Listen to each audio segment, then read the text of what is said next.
Okay, I'd like to bring this meeting to order, the May 9th, 2022 Village of Villa Park Village Board of Trustees. Clerk Konecki, please call the roll. Yes, Trustee Silella. Here. Trustee Corkery. Here. Trustee Kozar. Trustee Kumar. Trustee Murphy. Here. Trustee Patrick. Here. President Kozell. Here. Okay, if we can please rise for the pledge and remain standing. I pledge allegiance to the flag of the United States of America and to the republic for which it stands, one nation, under God, indivisible, with liberty and justice for all. Heavenly Father, thank you for bringing us together this evening. May we have meaningful discussions that will help us to assist our village in these trying times. Help us make the decisions that will affect the staff, directors, and residents of Villa Park. Guide us through the challenges we face, and may we approach each other with respect and kindness as one group. In your name, amen.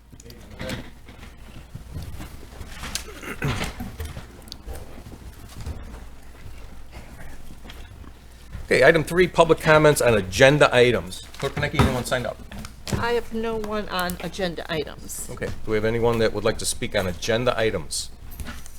Okay, we'll move on to item 4, amendments to the agenda. Do we have anyone with amendments they'd like to have? Okay, seeing none, we'll move on to our proclamations. Our first one this evening is a proclamation for National Public Works Week for May 15th through May 21st, 2022. Whereas public works professionals focus on infrastructure, facilities, emergency management, and services that are of vital importance to sustainable and resilient communities and the public health, high quality of life, and the well-being of the people of the Village of Villa Park. And whereas these infrastructures, facilities, and services could not be provided without the dedicated efforts of public works professionals who are federally mandated first responders, and the engineers, managers, and employees at all levels of government and the private sector who are responsible for rebuilding, improving, and protecting our nation's transportation, water supply, water treatment, and solid waste systems, public buildings, and other structures and facilities essential for our citizens. And whereas it is in the public interest for the citizens, civic leaders, and children in the Village of Villa Park to gain knowledge and maintain ongoing interest and understanding of the importance of public works first responders and public works programs in their respective communities. And whereas the year 2022 marks the 62nd annual National Public Works Week, sponsored by the American Public Works Association, Canadian Public Works Association, Be It Now. Be it now resolved that I, Nick Cazzone, President, do hereby designate the week of May 15th through 21st, 2022 as National Public Works Week. I urge all citizens to join with representatives of the American Public Works Association and government agencies in activities, events, and ceremonies designed to pay tribute to our public works professionals, engineers, managers, and employees, and to recognize the substantial contributions they make to protecting our national health, safety, and quality of life. I'd like to just give a shout out to our public works employees here. We've got a great staff, all of our employees from Public Works down, the police, fire, and staff in the office. Everyone does a great job here, and you guys are doing a good job, and congratulations.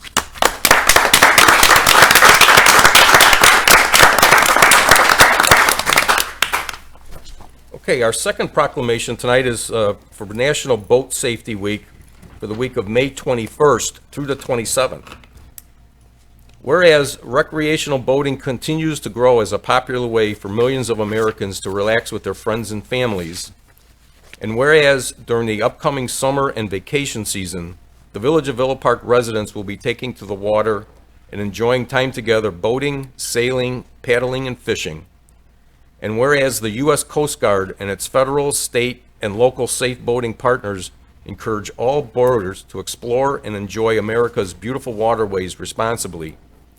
And whereas, on average, 650 people die each year in boating-related accidents in the United States, 76% of these fatalities are caused by drowning. And whereas a significant number of boaters who lost their lives by drowning would have survived had they worn a life jacket. And whereas, without these public servants at every level, continuity would be impossible in a democracy that regularly changes its leaders and elected officials. Now therefore be it resolved that I, Nick Cazzone, President of the Village of Villa Park, along with the Village of Villa Park Board of Trustees, do hereby proclaim the week of May 21st to May 27th as National Safe Boating Week in the Village of Villa Park, and urge all residents to always practice safe boating techniques while on lakes and waterways. And I believe we have a representative of the Coast Guard tonight to give us a little talk. Sure. Thank you very much for doing that. I appreciate it very much. My name is Glenn Nystrom, and I'm the flotilla commander for the Chicago Western Suburbs Flotilla. I don't know much about what the Coast Guard Auxiliary does. We are the volunteer component of the Coast Guard. Our primary mission is to promote boating safety with the public, which we do mostly through educational programs that we offer them, plus doing vessel safety checks to make sure that they're in compliance with federal and state regulations. And some of us actually go out in the water with marine observation missions to help with distressed boaters and any other things that the Coast Guard wants us to do. Our flotilla actually meets right here in Villa Park. We've been here for a number of years, and that's about it. Yeah, I believe you've been here a few times too in the past. Yeah, I think this might be the third time. I think we Okay. skipped a couple because of COVID, Okay. but other than that, I think it was. Yeah. And I want to thank our coastie over here, Kevin That's right. Patrick, who is a Coast Guard guy as well. Right, yeah, there you go. Thank you very much. Appreciate Well, it. thank you for your service, we appreciate it, and thank you, Trustee Patrick, also. Do I get a proclamation? Oh, I got it. There you go. Thank you very much. Thank you, sir. Appreciate it very much. Yeah, take care.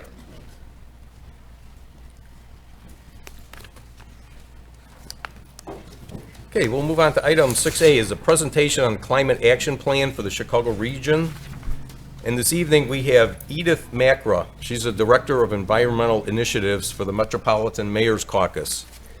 Now, Edith directs sustainability initiatives for the Metropolitan Mayor's Caucus, coalition of 275 mayors in the greater Chicago region.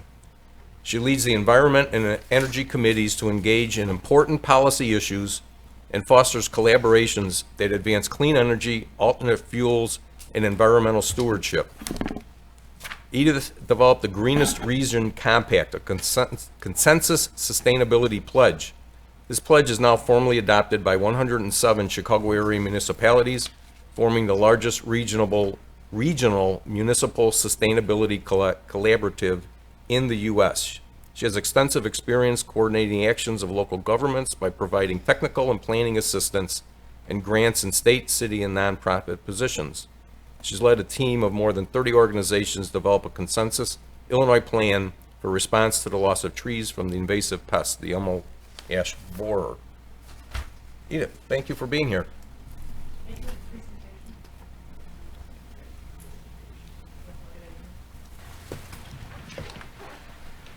Bear with me just a minute.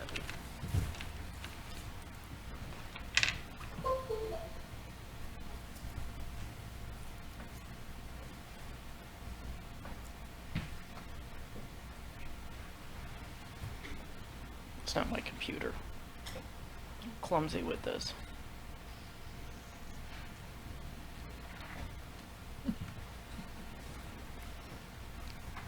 I'm sorry, can someone give me a hand here? I use a touchpad, I'm confused. Right, yeah, do you know which one, which file? Mac Refuge, I usually go to the most recent date, but it's called Macra, so I'm trying to scroll that way. Okay.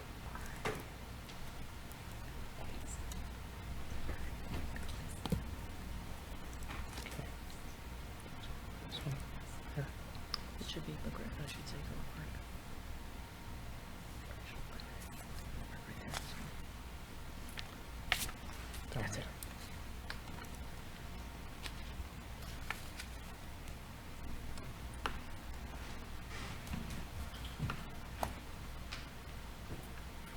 Sorry for that. I use a Mac, and I blame everything on a Mac. It's the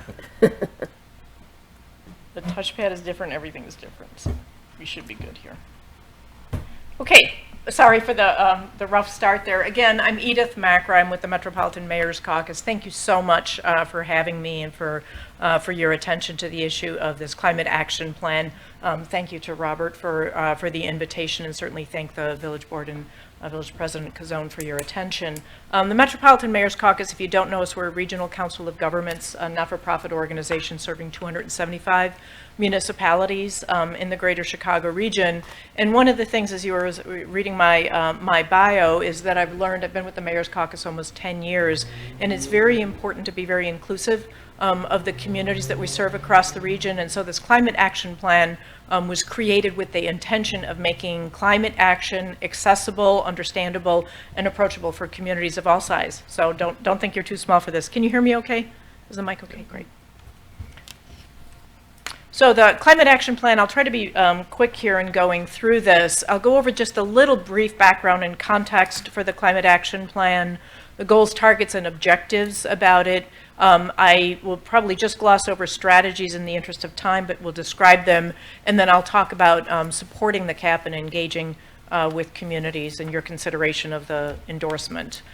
First off, to kind of focus in on the climate action plan that's in front of you, this began with a desire, and as Mayor Cazone read, we have the Greenest Region Compact. We now are up to 141 municipalities who support that. This growing momentum around sustainability, which is climate action light is the way to describe that, it was really, there was a growing demand for guidance on climate. Most of the resources that were going for climate action were going to just the large cities, but we had regional momentum around sustainability, and around 2017, as we saw a political shift and a move away from federal support for climate action, we were really seeking support for climate action as a region.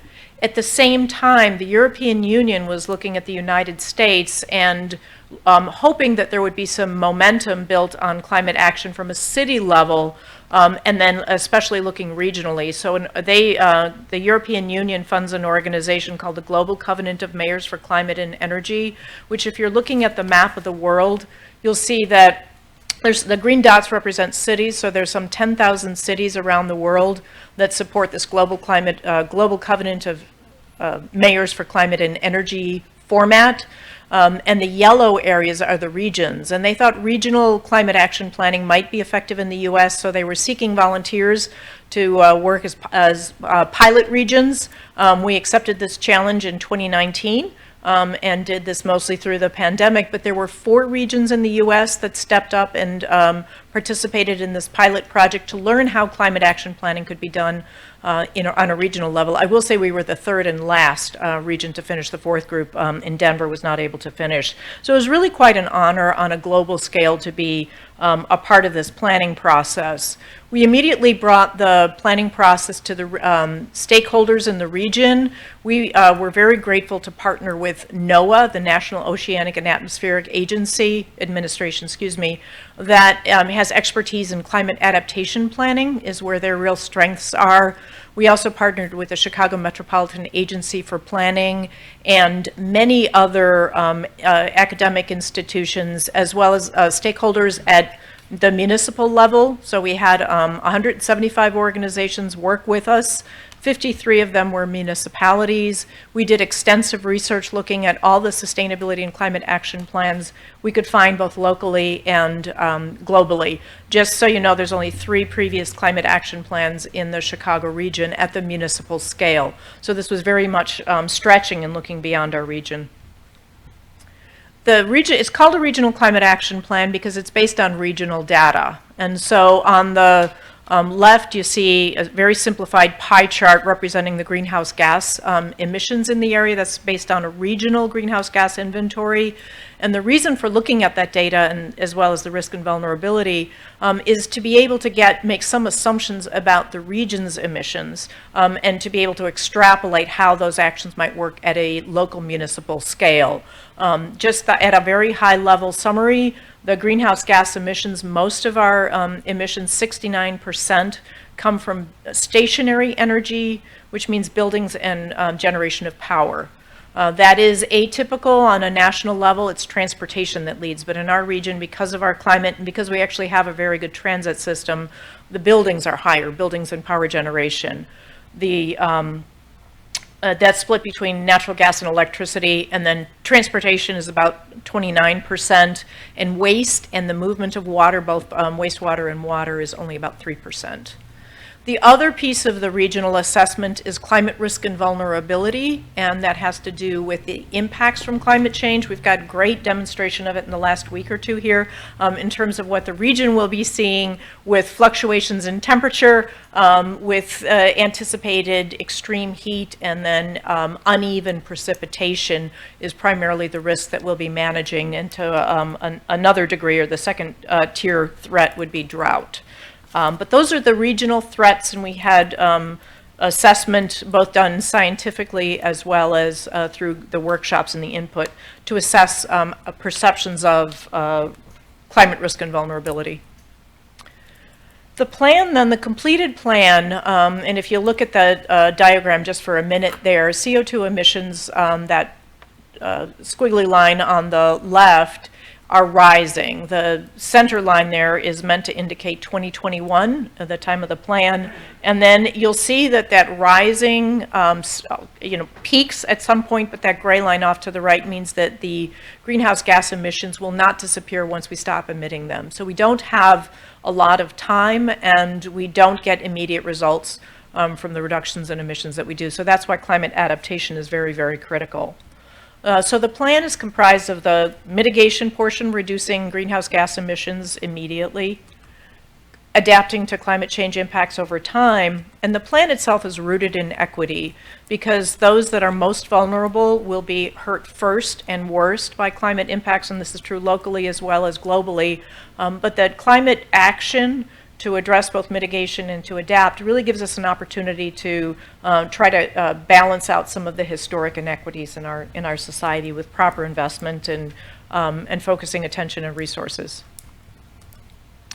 What makes this plan unique for a climate action plan at the regional scale is that this is tailored very much for municipal action. And the Villa Park has endorsed, in fact, was a fairly early endorser of the Greenest Region Compact, which is wholly focused on municipal action. So the climate action plan builds on those strengths, looking at three primary levers that municipalities can take action on climate. And these are actually very familiar. The first is through leadership, demonstrating climate action within your own operations and practices and statements. Encouragement, which is a very powerful part of the Greenest Region Compact as well as the Climate Action Plan, by encouraging residents, constituents, partners, and other institutions to take climate action along with you. And then finally, the one that seems most obvious is enacting policies and codes, and then supporting policy enactment at other levels of government as well. On the mitigation side, I skipped over many detailed slides just to tell you this. The climate mitigation goals, both sets of goals, are based on science, particularly the mitigation. This is called a science-based target because it was based on not only the greenhouse gas emissions inventory that we currently have, but on models that project how to reduce emissions based on realistic actions. So there's a lot of detail that goes behind this, but the goal of the Climate Action Plan is net zero emissions, and I'm going to qualify that immediately by looking at our interim or science-based targets. This is all climate speak, the science-based targets. We'll jump ahead to 2050, and the target is to reduce greenhouse gas emissions by at least 80%. And you'll notice that conflicts directly with the greenhouse gas emissions goal, because through the modeling, we could not demonstrate, no matter how hard we tried, getting to net zero emissions by 2050 or any time in the future. So we set that as an aspirational goal and hope that there will be changes in the near future, as well as better modeling that will allow us to demonstrate that. But we did set a more realistic target of 80% emissions, which is still quite aggressive, by 2050. The short-term target in 2030 actually shows we'll have the greatest opportunity to reduce emissions, and that is, we were challenged to set that more aggressive goal, if you can believe it, by Commonwealth Edison, who has a timeline for getting fossil fuel-based power generation offline and replacing with clean energy. So there's, as well as the electrification of transportation through electric vehicles, there's expected to be short-term possible gains that are rather significant.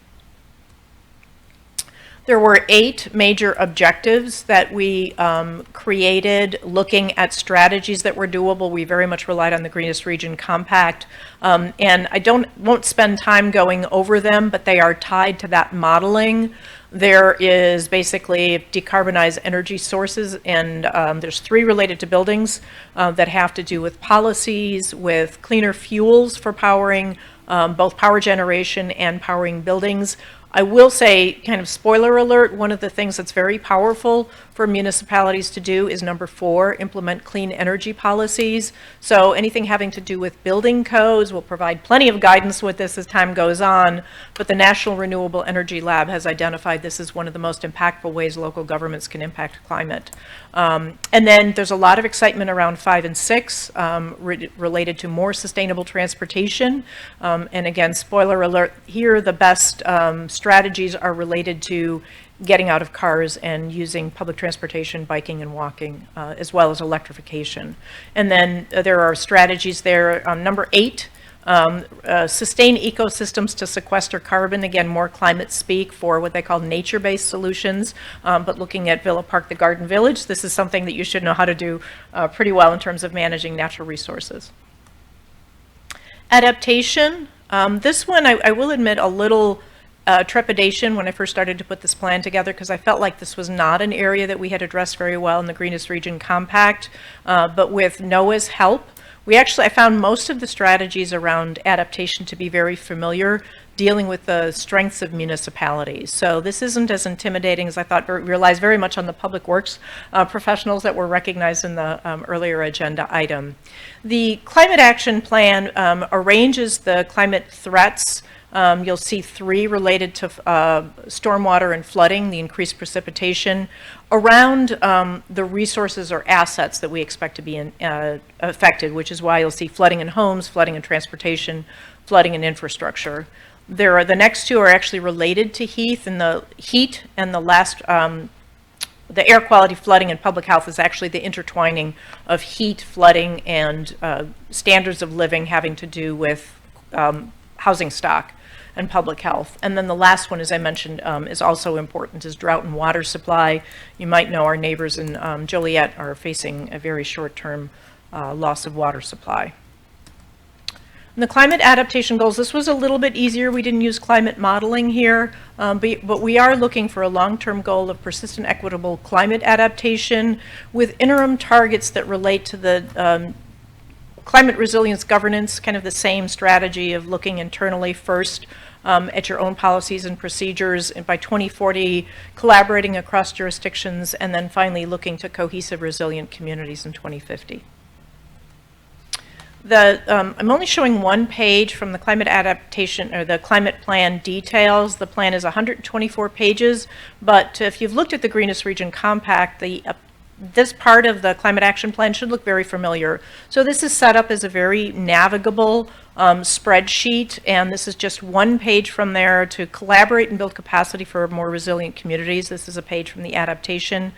It is structured around those climate hazards that I showed on the earlier page, and if you can look at those icons, it's lead, encourage, and enact. So it's pretty straightforward. There are some guides there to help you evaluate the strategies for impact and ease of implementation.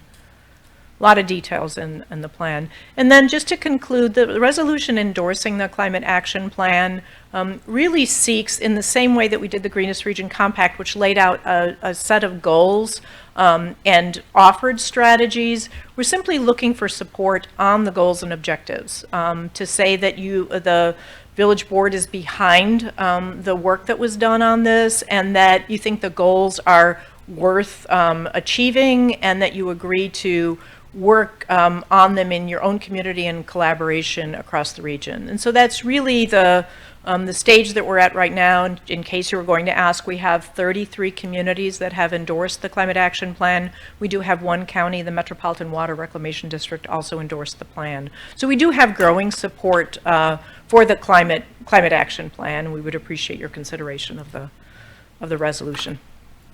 Thank you. Do you mind taking a few questions? Be happy Anyone on to. the board have any questions? Trustee Kumar. You talked about flooding, which is always an issue in Villa Park, so it's a kind of being a bigger concern if we don't actually implement some kind of strategies to mitigate greenhouse gases in the future. So for us who already have this problem, and Public Works works a lot, we have a wonderful Public Works department, is a constant trying to mitigate issues with flooding in our neighborhood by, either using retention ponds and various other ways to kind of mitigate that. But what can we do as a board in terms of that particular concern? Because that is a concern for our society. Sure, and there's a lot of infrastructure recommendations that has to do with coordinating plans more so than anything else. Certainly taking inventory and assessment of what's at risk is what is recommended. There is a tool that is mentioned in the Climate Action Plan, and this is what NOAA brought to the table again. NOAA. They brought something called the Steps to Resilience, which is a toolkit that is offered to municipalities for starting to take action on the plans. One of the strategies that, because I did put together the plan and I looked at all of the strategies, some of the strategies that I found really compelling had to do with the communication with your residents. And some of the things that just seemed like we should be doing that is communicating with your residents and helping them be prepared. So recognizing that if you are, if you've been flooded once, you might be flooded again, and just looking to mitigate risks when when severe weather is threatened. And this might have to do with rearranging your home or your landscape to minimize damage. So those were the kinds of sensible strategies that I thought were really empowering, not terribly costly, because a lot of the flooding challenges require regional cooperation, gray and green infrastructure, and big investments. But these kinds of strategies, and there's more in there, seem to me to be really sensible and something within the wheelhouse of a municipality. I apologize if this question's a bit redundant, but you said there's 33 municipalities participating? Correct. And are there any standout policy changes they've made in particular that you'd like to highlight? Anything that's really been a big success? Right, so the 33 that have endorsed the Climate Action Plan to date. So that's moving forward on that. We one of the notable ones was in Kane County and Elgin, and I think they were about ready to move on their own, but they wanted to take the Climate Action Plan for the region and step it down and try to turn that into something actionable for their own county. So that's probably the one that I'm seeing that's was one of the outcomes I would have hoped for, but they're out ahead. Two strategies that I'll talk about that, again, are very accessible that we're working collaboratively on, because the Mayor's Caucus, the way we've done Greenest Region Compact and the Climate Action Plan, is that we'll put out a plan and then we get busy working on that. And so two strategies that we're working on right now that are both popular and sensible relate to optimizing building energy, one of the strategies there, because I had to gloss over it, but 26% of the building emissions come from residential energy use. And again, this is a very, addressing that energy consumption at a homeowner or renter's level is something that can, again, be very, very impactful. And so we have a program where we're providing resources to municipalities and really kind of drilling down into the utility-funded energy efficiency programs and helping municipalities deliver them and be messengers about them to their residents. So that program that we have, and would love your participation in that, we have a webpage dedicated to optimizing residential energy. So that's one program that we're working on right now. And another one that is probably getting more attention just because it's new and the technology is exciting and there's going to be lots of investment, is relating to electric vehicle readiness. And this is one that we're working on. So we are, the readiness relates to a program called Soul Smart, which was a program that helped municipalities remove policy barriers and prepare for rooftop solar development. And so that program was very, very successful for the region. We have more Soul Smart designated communities in Illinois than any other state, including California and Colorado, and we're kind of proud of that. But looking at what municipalities do well and can be barriers or can be accelerants for this new technology. So permitting and inspection policies, making sure that there's ordinances or zoning codes that don't prohibit EV charging infrastructure, training for code officials, inspectors, fire safety, and then looking at your own municipal fleet. So that program is under development. We do have an EV Ready Advisory Committee, if anybody would like to pitch in and help us with that. And then we are launching our first cohort of communities later this summer. We're looking for August or September, where we'll be looking for the first learning cohort to work through a program, streamlining codes and policies, doing the training, making sure there's a clear permitting process, and then earning EV readiness designation for that. So that's a homegrown program. And those are two standouts in terms of what we're doing together. Sure. We try to stay together. Once we developed this plan with so much public and so much community input, we try to stay working together. Thank you for that question. I've just got one, I think one of we talked about getting involved in that and signing up for that. I think the biggest question was, the amount of effort that staff is going to have to put into it, and obviously money. Is it a large time essence part of this? It depends on the program that you're picking. Some of these, that's been the specialty that we're working at. These, I don't want to call them no-brainers, but like the energy efficiency information, we have drop-in newsletter articles that you can adapt, social media, sample social media posts that are very easy depending on the resources you have. Every municipality is stretched for resources. We have, just in case you're feeling like there's not enough staff time, guess how many sustainability directors we have in our 141 Greenest Region Compact communities? If anybody want to guess how many full-time sustainability directors? 1. 5. That's it. So really nobody has time, and we're trying to look at the programs that are most beneficial and impactful. The things like, and it's been really gratifying to work on building codes, for example, because it's really the code officials don't think of themselves as, doing climate work, but their work is very important. So I think when it's leveraging, if you have the leadership commitment to address climate change, and the resources are tailored to the strengths that you can do, look for what works best for your municipality and to try to move forward on that. We're not looking for any financial commitment. Any investments that you make should be aligned with what program priorities you have. None of the programs that I've mentioned have any cost to them. Trustee Kumar.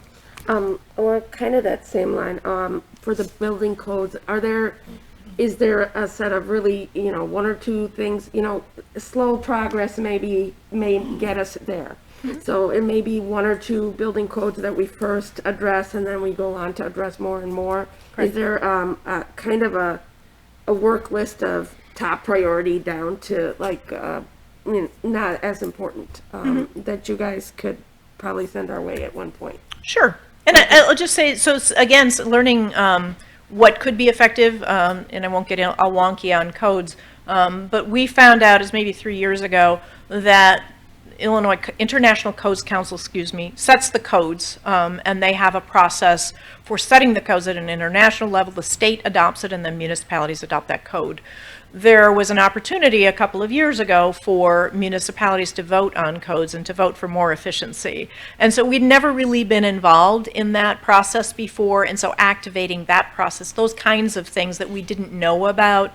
There's also now with the Climate and Equity Jobs Act, there's an opportunity for what they're calling stretch codes, to look for establishing codes that are a little bit more assertive than the state might, or that International Codes Council might set. So those are things that I'll be sure to communicate what those opportunities are for getting a little bit ahead of code. Great. Well, thank you.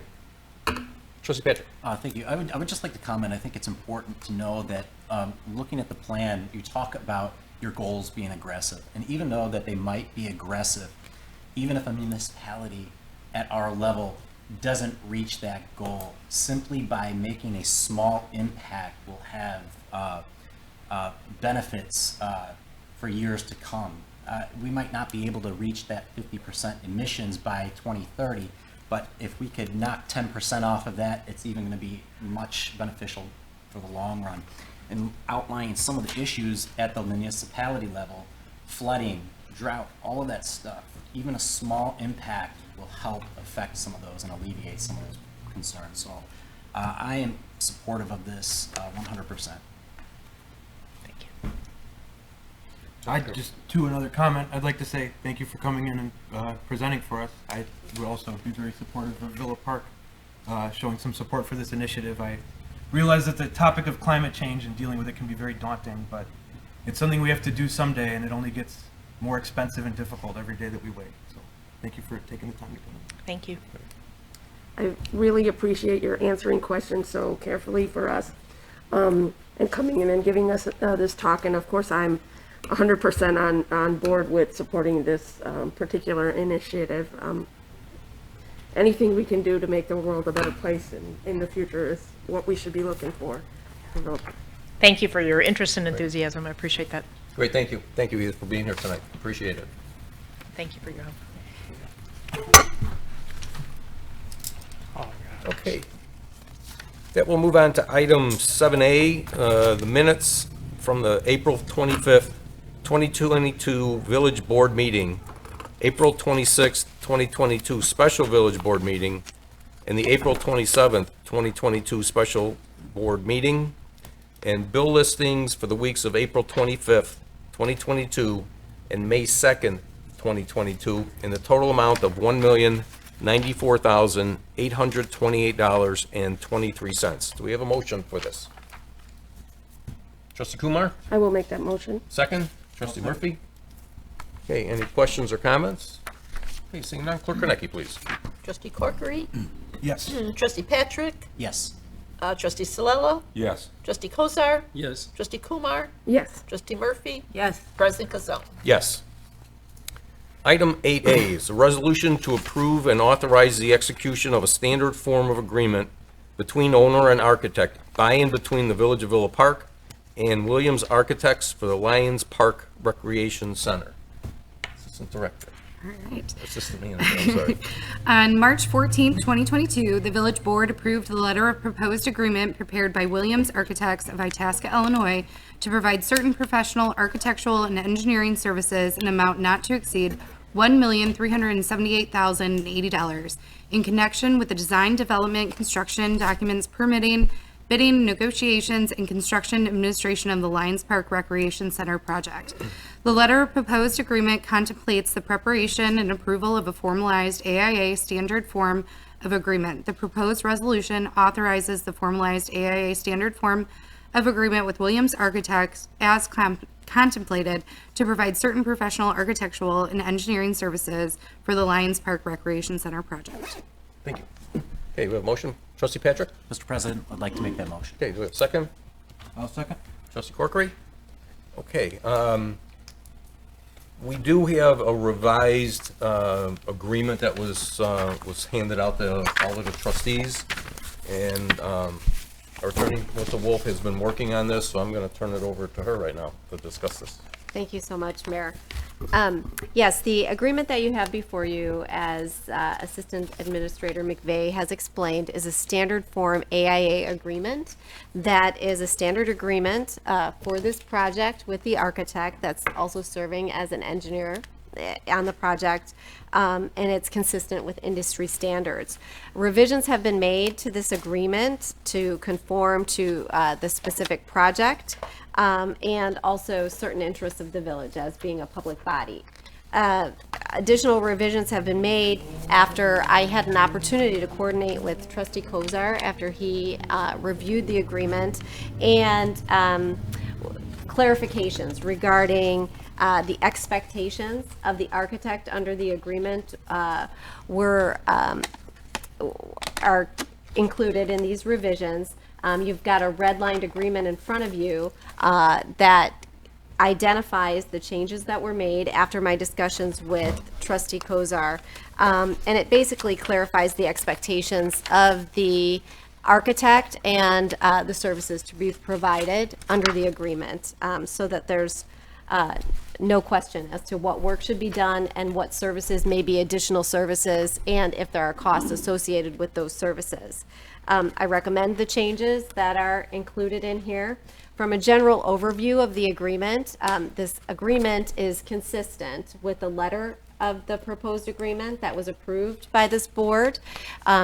It specifies the architect's responsibilities, the architect's basic services, and as I said, it identifies the additional services that may be contemplated under the agreement and whether there are costs associated with those services. The additional language that you have before you today has clarifying language regarding the sustainability efforts that were intended to be performed by the architect in performance of this contract. It also designates the village's responsibilities as the owner of the project, the cost of the work, consistent with what was in the letter of the proposed agreement.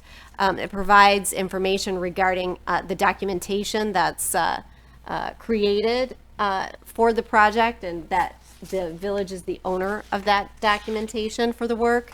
It identifies any claims and disputes, how they would be handled. Termination provisions are in there that allow the village to terminate the contract for convenience.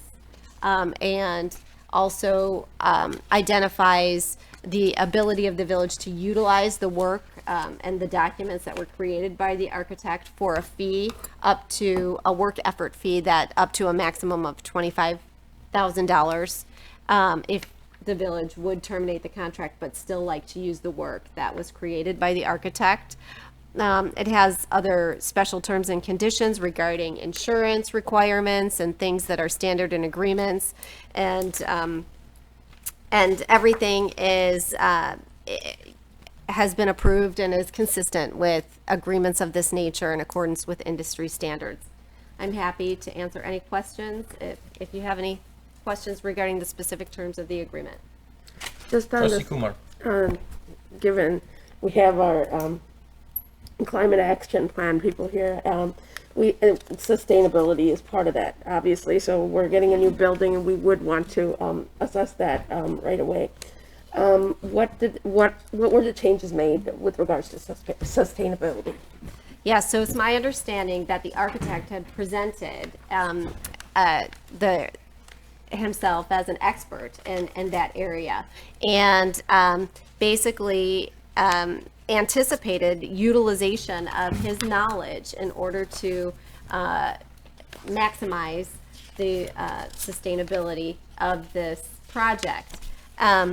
There was no specific language, there's not a specific agreement regarding any kind of sustainability services, and after my conversation with Trustee Kozar, we thought it was beneficial to clarify that the architect would be required and promises to provide those sustainability design principles and measures that are equitable and financially attainable based upon the cost of the project. That change was included in section 4.1 of the agreement. It's underlined in there. And essentially, the architect is going to utilize his knowledge to propose sustainable design principles and measures for the project without going so far as making this a net zero project and getting the government, certifications, because that is a very arduous and costly procedure. But we'll, take measures to implement sustainability design elements into this project. And I believe when they were in here, when we were passing the first agreement, he brought that up and said they'll do what they can. It may not be a LEEDs, gold standard, but they'll do what they can within the constraints of, the $17 million that we've got to spend on it. It'd be great to have, a LEEDs building, but we may not be able to afford it. But he did remember to bring that up. Trustee Murphy. Yes, can you confirm for me whether Williams Architect and/or Director Gola have reviewed these modifications and are amenable to these changes? Yes, I have had the opportunity to talk to the manager of Williams Architect, who approved and is accepting of all of the modifications. Wonderful, thank you. Any other questions? Trustee Coe? Oh. Mr. Clerk. Trustee Corcoran? I had one email from a resident just asking about the bid process for that this contract. I was wondering if you could just run through that real quick for the public to hear. Yes, so as the construction on the project commences, there will be a bidding process that's implemented, and that'll be a public bidding process, which will, be published in a newspaper. It'll be a competitive bidding process, and it will be the construction manager that ultimately the village board will assign on this project will perform that for the village, and then make a recommendation to this village board based upon the proposals that or bids have been submitted, and make a recommendation as to who the lowest responsible bidder for each element of the construction on the project. Was there any bid process for this contract that we're reviewing today, or is it based on? No, prior work with these the are firm? professional architectural and engineering services, so those, bidding is not required for those kinds of professional services. But the public works performance of the contract will be bid in a public fashion. Thank you.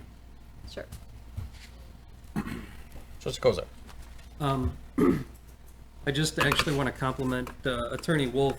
She spent a lot of time going through this contract with me, seeking out clarification, talking through different aspects of it, and finding certain things in the contract that didn't necessarily align.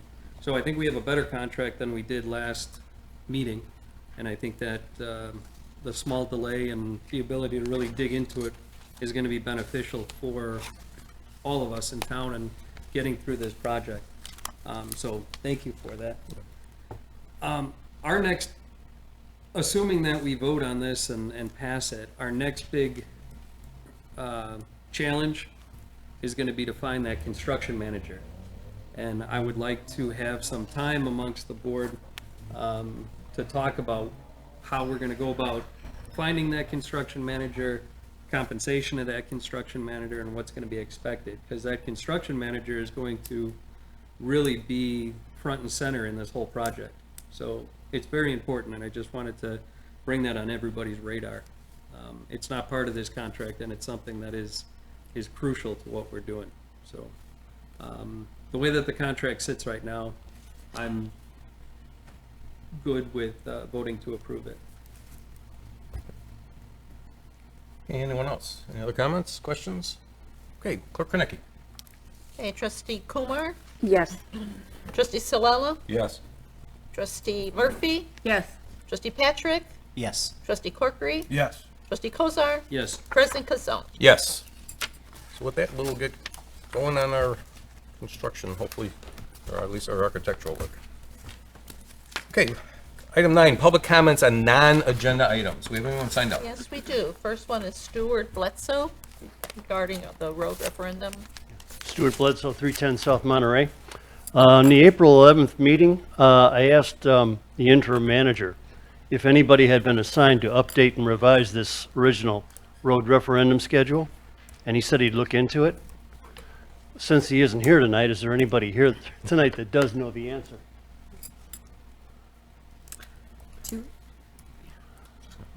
The actual schedule itself needs to be updated itself. Obviously, some of the items, what you asked for at the last meeting, specifically the Washington source operation, you said that was actually going out to bid. It is out to bid. It's scheduled for a bid opening on June 1st of this year. And that project limits is Monterey Avenue from Washington to Park Boulevard. So that's probably the next largest project on that list. Well, my other question for him was, will that be done this year? Most likely, with the size of that project, we have the board approved over the $3.4 million loan to get that project. Obviously, the intent is after the bid opening to start construction this year. Yes. But as far as revising and updating the schedule? We'll work on Okay, thank you.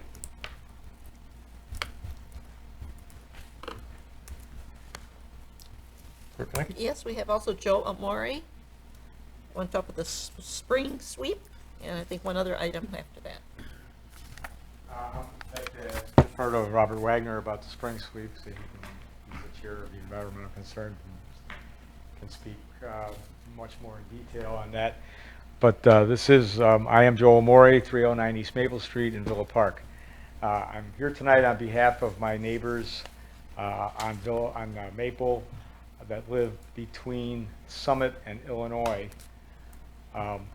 Those 16 households there were concerned that they are without sidewalk and curb and gutter, and a petition was presented to the board before the Maple Avenue project had even begun construction, asking that any future work includes sidewalk and curb and gutter, especially since the sidewalk gap was identified in the 2018 Bike and Pedestrian Master Plan, and seeing how we are a complete streets community, working with the Bike Pedestrian Transit Subcommittee, I was able to come before the board and speak on their behalf at that time, and we were issued a vague assurance that it was a miss, it wasn't in the design, and in addition, Illinois, between Division and the exit to the Metros parking lot, also is identified as a sidewalk gap, but for some reason, Illinois is not included in the Maple Avenue project.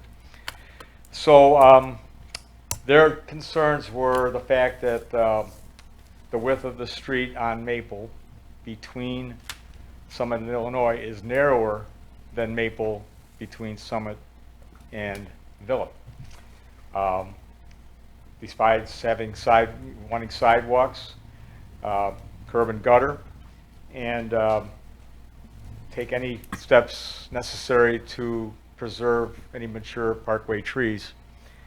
So I had received, because I live within that Maple area project, I had received a text message last Friday that work would be completed this week on Maple, curb and gutter, and sidewalk between Summit and Villa, excluding the section from Summit to Illinois. I fail to understand why. We were told that because it was a miss, they would try to work it into the program with any cost savings at the end of the project. But the cost savings would be realized best by changing the design, putting in a change order, and incorporating it now while the equipment is there, while the manpower is there, so that they can work in the storm sewer grates along the curb and not damage the final coat of asphalt that is going to be put on when they decide, oh, we had more money. Let's go back with all our heavy equipment and bring our guys back and bring our forms back and put it in then. So they would like to know what progress has been made to institute any design changes and budget for the appropriate costs to finish that sidewalk gap that has been in the plan since, identified since 2018. I don't expect an answer right now, but we would like the board to address it and take into the consideration of these people who are pay this, they have the same rights to being able to walk safely. We have increased ridership now on Metro. People getting to and from the station, especially now with gas prices being the way they are, they deserve a safe path without having to walk in the street, especially at night when it's low light conditions. So I thank you for your time. Thanks, John. You're welcome.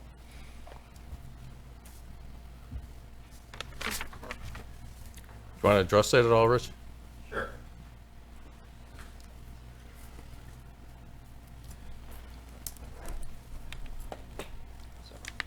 Yes, good evening. Some of the concerns regarding the Maple area project in the initial design phase, and typically past practice with the cross-section, when we're saying a cross-section, is if it's a rural cross-section, that if a road doesn't currently have curb and gutter sidewalks, it's not replaced with curb and gutter unless there's a special assessment. Projects are looked at holistically, and yes, to try to get as much improvements as possible. As Mr. Morey said, the sidewalks were not designed with this project in that segment of Maple. What will happen though, a curb, not curb and gutter, because of the drainage improvements, what would be necessary, a ribbon curb, which is a flat curb to actually hold the asphalt together, so to give a longer life expectancy, so you're not seeing raveling of the asphalt. That will happen on the west portion of what you're saying, between Illinois and Summit at that end. That will add approximately $35,000 to the contract. The original contract amount was just a little bit over $3 million. A few weeks ago, a couple of board meetings ago, the board approved a $320,000 change order to this project. Primarily, those increases were due to finding lead services, which are required, and they have been for many years from the EPA, that we have to get rid of lead when we see it in any service. Also, beside part of that change order was also looking at then the amount of patching required, so you are extending the life of the pavement. So that change order was approved. This is adding another $35,000 to the project. We realize that we're still not done with all the necessary improvements, that we're going to probably have additional patching and probably some other infrastructure improvements as well.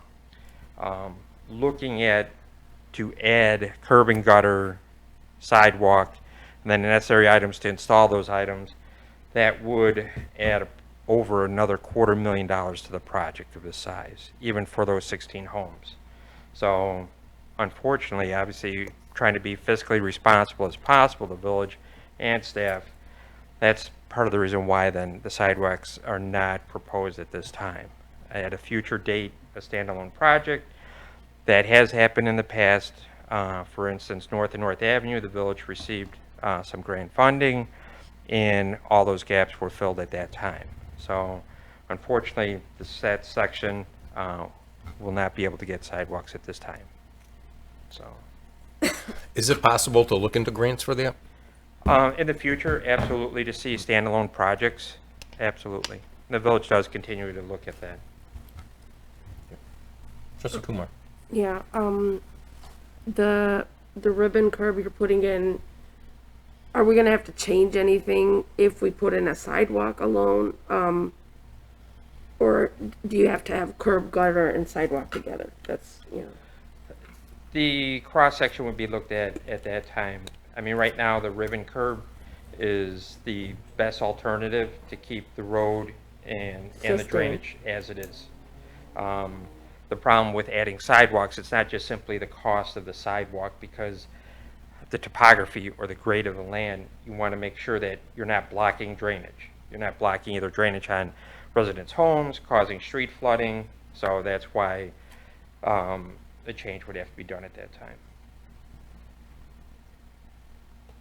So you would have to change the curves at that time to add It a would have to be sidewalk? looked at completely at that time to see the cross-section. That if the ribbon curb may be possible, but most likely when you're adding curb and gutter, you're adding drainage structures at that time, like inlets in the curb line. So. Okay. Anyone else? Yeah, thanks, Rich. Bob?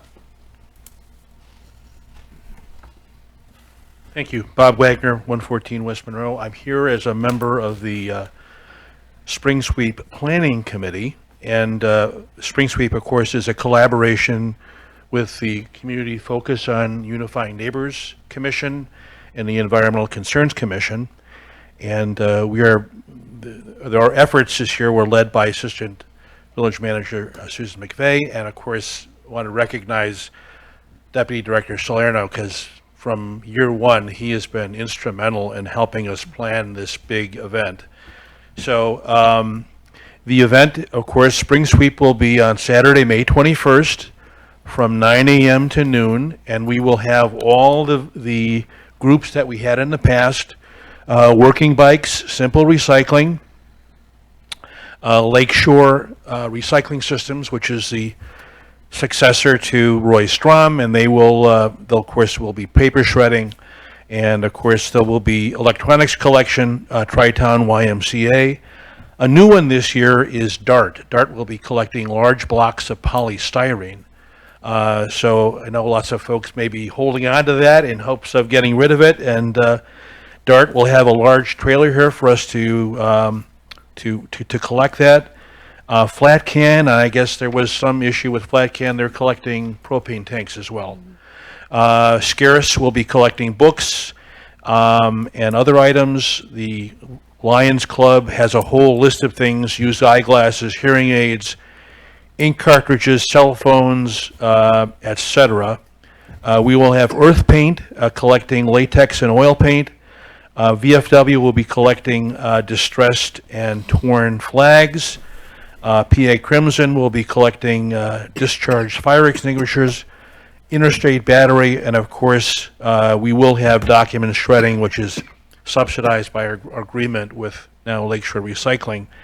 And another new one this year will be soccer gear for Zambia. They will be collecting soccer equipment, leggings, balls, cleats, etc. So once again, Saturday, May 21st, from 9 a.m. to noon. We've always had a tremendous turnout, and looking forward to that again this year. So thank you very much. Thanks, Bob. Anyone else? No one Okay, anyone else on non-agenda items? Okay. Village Clerk's report. I have no report. Okay. Thank you. We'll go to the village trustees. We'll start on our left tonight. Trustee Kumar. I have nothing to report today. Okay. Trustee Corkery? No report today. Okay. Trustee Murphy? No report today. Thank you. Trustee Patrick? I'll make mine quick then, too. First of all, I just want to thank Glenn Nystrom for coming out today for Boating Safety Week. It's always good to see a fellow coastie come here to town. Also, again, thank you to our first responders out there, keeping us safe here. And lastly, just happy belated Mother's Day to all the mothers out there. Thank you. Okay, thank you. Trustee Kozar? Three things. First is we've got, we're doing our final in-person interviews, or presumably final, our in-person interviews tomorrow, Tuesday. I just wanted to get a little bit of procedure and talk about that as in terms of what is going to transpire tomorrow for those interviews. I believe they start at 1 o'clock. So our meeting begins at 1 o'clock. The first interview is at 1:30. So it will follow a similar format, although in this in this round they are presenting in terms of the written project. So and then you'll be asking questions. So in your packet was questions that were submitted by the board and some developed by GovHR. But GovHR in that first 30 minutes will also kind of go through, you know, how it'll work for each one. The candidates will also get a tour of the village, courtesy of Chief Rakosnik, and that will occur prior to their in-person interview. So there'll be 1:30, 3, and then 4:30 in terms of timeline. But if there's a specific question, I'm happy to answer that. Okay. So that's great on the procedure, and I appreciate that. I had emailed earlier that I'd like to see the new candidates come in with some sort of prospectus. And you said you handed out a binder right as we sat down. I haven't seen what was in your binder, but my suggestions were a comment on our financial status, a 3 or 5 year plan of what they wanted to do and what they would do in their first 100 days. Is that something that was communicated to the 3 remaining candidates, and will they be doing anything like that? So I shared with the board what GovHR had presented, which maybe wasn't as extensive, and I don't have it in front of me, but it covered basically, yes, I think it was a 3-year plan. You know, I know we had discussed concerns in terms of addressing some of our financial constraints, and so they were asked to look at that as well. So I had shared it with the board following your email, basically with the recommendation from GovHR. I felt like that was probably inclusive of everything that you were looking for. So that's what they were given, because they also had about a week to kind of prepare. So I think it was reasonable in the amount of time, and then they'll present it to the board. The last part of that, those recommendations, I had suggested that the staff who had done a round of interviews, comment about the three candidates anonymously if they chose to. Will that be part of our either interview packet or what we'll get? No. I think there, as I expressed in my email with the board, there's a concern about requesting from department heads written documentation in terms of what, they feel are strengths and weaknesses of our candidates. It's a precarious position to put department heads in their future boss. So, I had recommended, kind of talking with GovHR about different options. One of those is we can certainly have a meeting with GovHR with just department heads, and then they can debrief the board. But I don't believe that our department heads would be comfortable putting that in writing, and so I don't believe it would be useful information for the board. I think you kind of have to understand the situation that puts our department heads in. I would like to see some sort of staff comments come back on it. I mean, it can be anonymous. I think it's a missed opportunity. I don't think the village or the board got real value for the staff input. I think it cost the board, or cost the village, probably $10,000 to have the staff interview the candidates. And I just think if we're going to ask staff their opinion, I think especially narrowing it down on these last candidates, I think that it would be beneficial to have those comments come in. And I think there's a solution there that would keep the comments anonymous. So I would like to have that reconsidered. I can certainly, our department heads are all professionals. I think, they will work well with any candidate that is made the village manager. I can certainly ask the department heads if they want to submit something. In discussions with the department heads, they all declined to do so out of, wanting to stay neutral in the process, which I believe is appropriate in their position. But I can certainly share that with them, and I can talk further with GovHR, and we can discuss that tomorrow as well. Certainly. I think Deepa might have a question. I have a question about that. I was the one who actually asked for input. I felt the input that we got didn't give us the ability to actually get a feel of what the staff wanted, and that's why I asked for it.